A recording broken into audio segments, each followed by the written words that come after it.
Olá, aqui é a Fernanda, enfermeira, residente multiprofissional de Vigilância em Saúde, apresentando o CITREP da Semana Epidemiológica 18, que confere os dados entre as datas de 27/4 de 25 a 3/5 de 25. Iremos abordar temas de síndrome gripal e síndrome respiratória aguda grave, arboviroses, influenza aviária, mpox, sarampo, antraz e alerta meteorológico. Sobre os dados de síndrome gripal no DF, a proporção de atendimentos na atenção primária devido à síndrome permanece alta, acima de 8,4% nas últimas 2 semanas epidemiológicas. Desde o início do ano, segundo o painel InfoSaúde, a proporção havia se mantido abaixo de 8%. Esse aumento é esperado durante esse período devido à sazonalidade das síndromes gripais. Nas últimas 2 semanas epidemiológicas, a RA, que concentra o maior número de casos de síndrome gripal, segue sendo Ceilândia, na região sudeste de saúde. Entretanto, também concentra a maioria dos atendimentos em APS e a maior população SUS-dependente do DF. Ainda sobre síndrome gripal, houve um aumento de internações em enfermaria em mais de 20% em relação à semana anterior. Em internações em geral, teve um aumento de 24% e 36% em leitos de UTI. Houve aumento também em número de exames laboratoriais, em cerca de 9,34%, de exames positivos, um aumento de 12%, e a taxa de positividade, um aumento em quase 1%.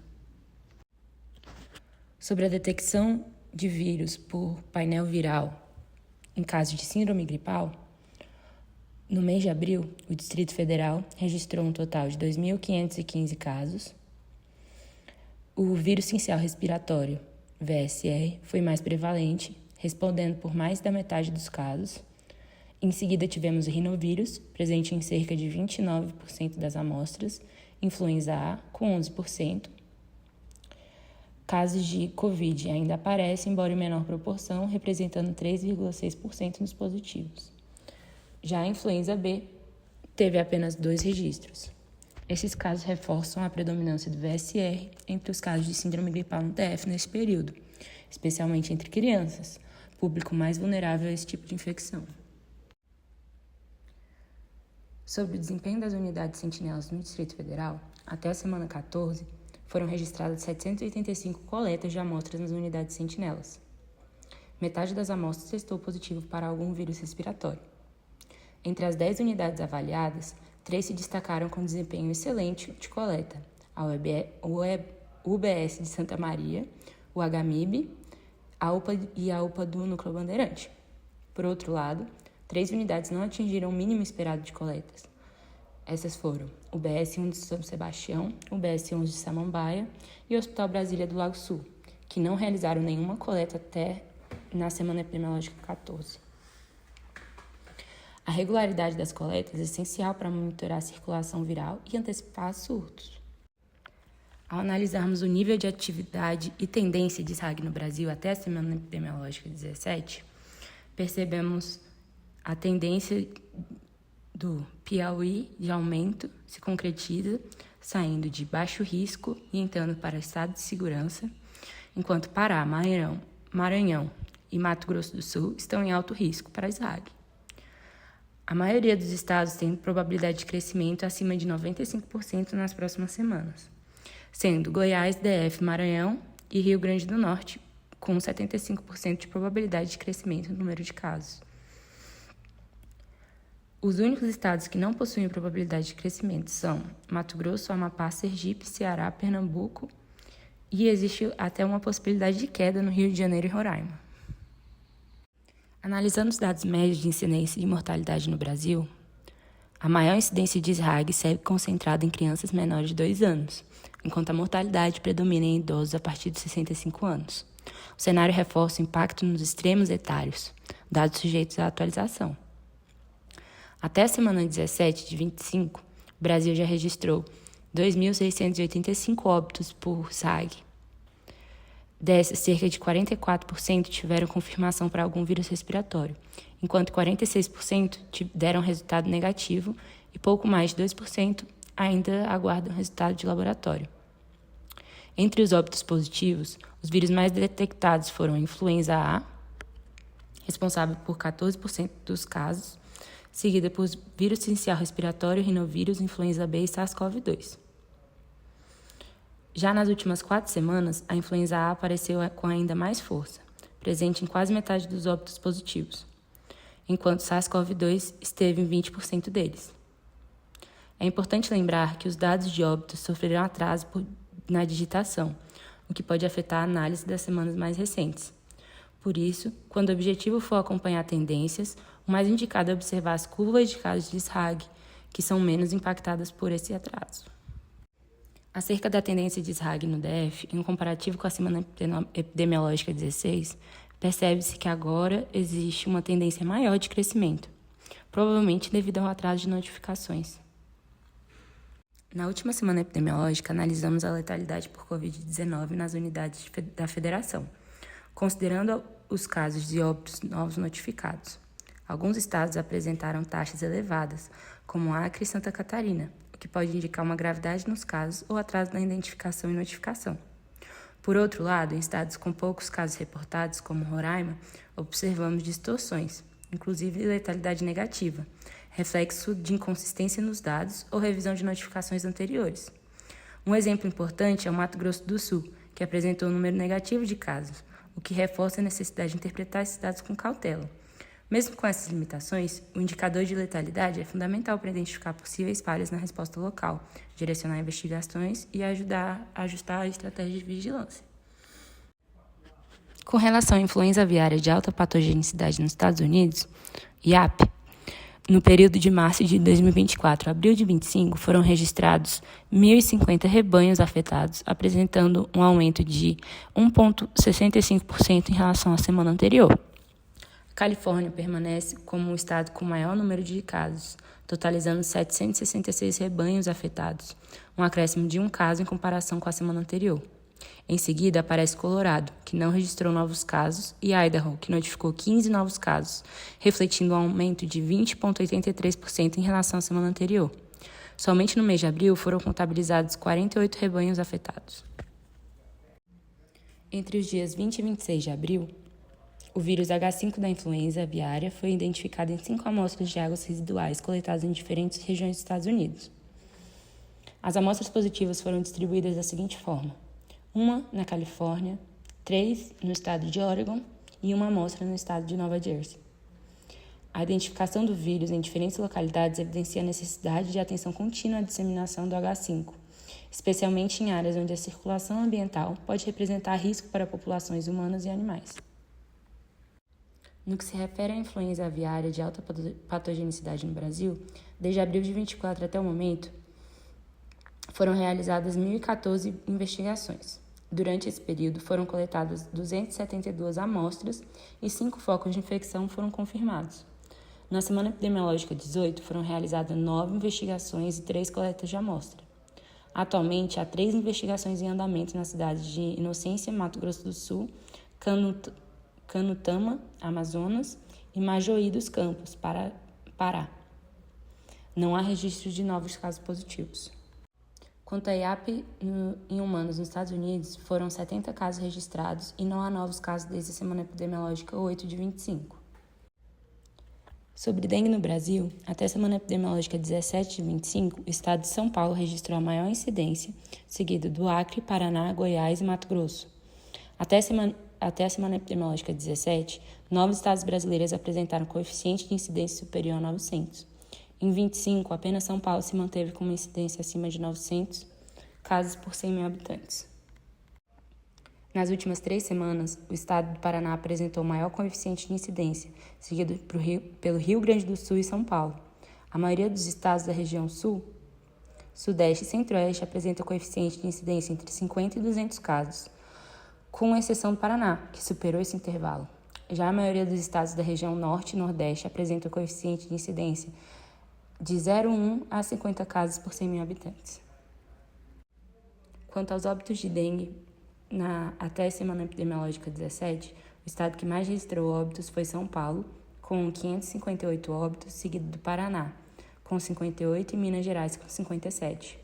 Uma vez que o estado de São Paulo possui o maior número de casos acumulados de 2025, é esperado que apresente também o maior número de óbitos. Quanto aos óbitos registrados nas últimas 3 semanas, São Paulo registrou 9, Piauí 4 e Paraná 3. Embora o estado de São Paulo seja o estado com o maior número de óbitos registrados nas últimas 3 semanas, a maior letalidade em casos graves foi registrada no estado de Roraima e Piauí.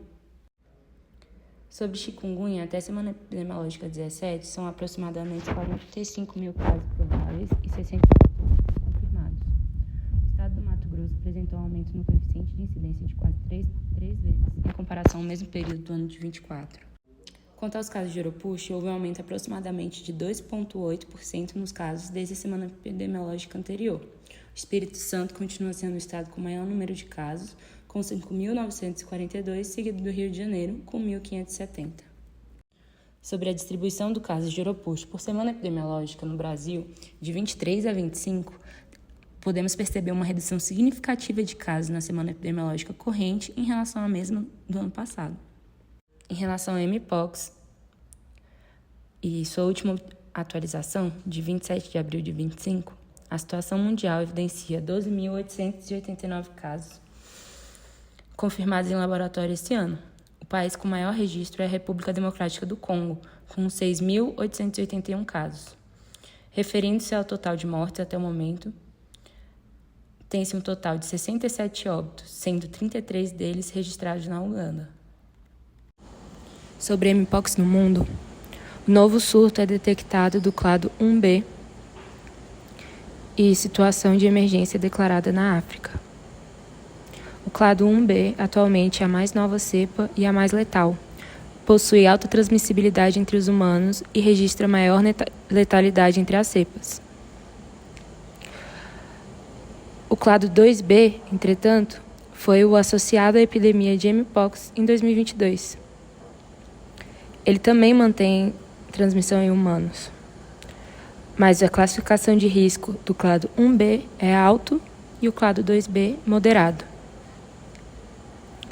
O clado 1A mantém transmissão entre humanos, mas é mais presente em países endêmicos da região da África Central, como Nigéria e a República Democrática do Congo. Já o clado 1A é mais associado ao spillover viral dos primatas. Possui pouca transmissão conhecida de humano para humano.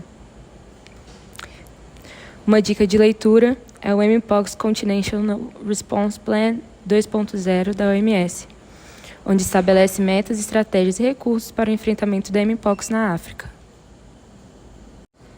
Sobre os casos importados de MPX-V, clado 1, no cenário atual, durante o período de 7 de março a 16 de abril, tem-se como principal origem a República Democrática do Congo. Os países com registro de casos importados foram China, Reino Unido, França, Tailândia, Alemanha, Brasil, Suíça, Congo e Tanzânia. Os casos tinham como perfil viajantes adultos e a maioria do sexo masculino.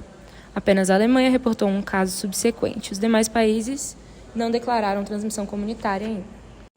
Os dados mais recentes de mpox no Brasil foram atualizados dia 16 de abril de 2025. Até o momento, foram confirmados 373 casos, com 39 casos prováveis e 258 ainda sob investigação como suspeitos, e foram registrados 16 óbitos relacionados à doença. A maioria dos casos de mpox foi registrada em São Paulo, com 182 casos, seguido por Rio de Janeiro, com 44, e Amazonas, com 27. Alguns estados não tiveram nenhum caso, como Acre, Roraima e Tocantins. A doença está mais presente onde há mais pessoas e maior circulação, como nas grandes cidades, com incidência principal nas capitais. Sobre o perfil de casos de mpox no ano de 2025, 92% eram do sexo masculino ao nascer, a idade média de 33 anos, 74% relataram ter relações com homens ou com ambos os sexos, 36% confirmaram co-infecção com HIV, 10% com outros ISTs e uma letalidade de 0,04, com N igual a 16. Ao analisar o perfil dos casos por região, nota-se uma grande quantidade de respostas em branco ignoradas na região Nordeste, Centro-Oeste e Norte. No mês anterior, foi relatada pela Secretaria Municipal de São Paulo um caso confirmado de mpox do clado 1B, uma das maiores preocupações globais, por ser um clado de elevada letalidade e transmissibilidade. Contudo, até o mês de maio, somente o Estado de São Paulo oferta aos municípios testagem por meio de RT-PCR para identificação de clado de forma mais custo-efetiva. Como dito no CITREP da Semana Epidemiológica 16, o governo colombiano declarou estado de emergência sanitária nacional, devido ao aumento de casos de febre amarela que iniciou no ano anterior. O surto resultou em 74 casos confirmados e 34 mortes. A situação mais crítica é em Tolima, no centro-oeste da Colômbia, onde 22 casos foram detectados até a semana atual. O OMS declara surto de antraz na República Democrática do Congo, com 16 casos até o momento. Esses casos estão localizados próximos à fronteira com a Uganda, que já tem 7 casos suspeitos até o momento. A infecção bacteriana, que afeta principalmente animais, pode ser transmitida por seres humanos de forma direta ou indireta, por animais ou produtos de origem animal contaminados. Em seres humanos, o antraz geralmente não é considerado contagioso, embora haja notificações raras de contaminação entre pessoas. Para conter o surto, a OMS autorizou nova campanha de vacinação em rebanhos, já que a doença afeta tipicamente ruminantes como vacas, ovelhas e cabras. Sobre sarampo nos Estados Unidos, foram registrados 935 casos de sarampo até o presente momento. Quando comparado ao total de casos do ano anterior, 2024, observa-se um aumento de 3,28 vezes. Os casos confirmados em 2025 permanecem distribuídos em 30 estados. Desses, 121 foram hospitalizados e 3 óbitos foram registrados. Em relação aos casos mensais, o mês de abril apresentou 184 casos. Na distribuição por faixa etária, observa-se que a maior parte dos casos está concentrada na faixa etária até 19 anos, representando 68% do total de casos registrados. Ainda, 96% dos pacientes não eram vacinados ou possuíam situação vacinal desconhecida. IMET publicou aviso de chuvas intensas em pontos específicos de Sergipe e Bahia, com ventos intensos de até 100 km por hora. Risco de corte de energia elétrica, queda de galhos de árvores, alagamentos e descargas elétricas. Um terremoto atingiu a passagem de Drake entre o Cabo Horn e a Antártica, com a profundidade de 10 km, informou o Serviço Geológico dos Estados Unidos. Na Argentina, o terremoto foi sentido principalmente em Ushuaia e em outras cidades da região, em menor escala. Um funcionário da Agência de Proteção Civil da região informou à imprensa local que cerca de 2.000 pessoas foram evacuadas da costa argentina. Até o momento, não foram relatados danos materiais às pessoas afetadas. Obrigada por ter escutado até aqui. Se tiver alguma dica ou algum comentário, coloca aí pra gente. Muito obrigada. Até semana que vem.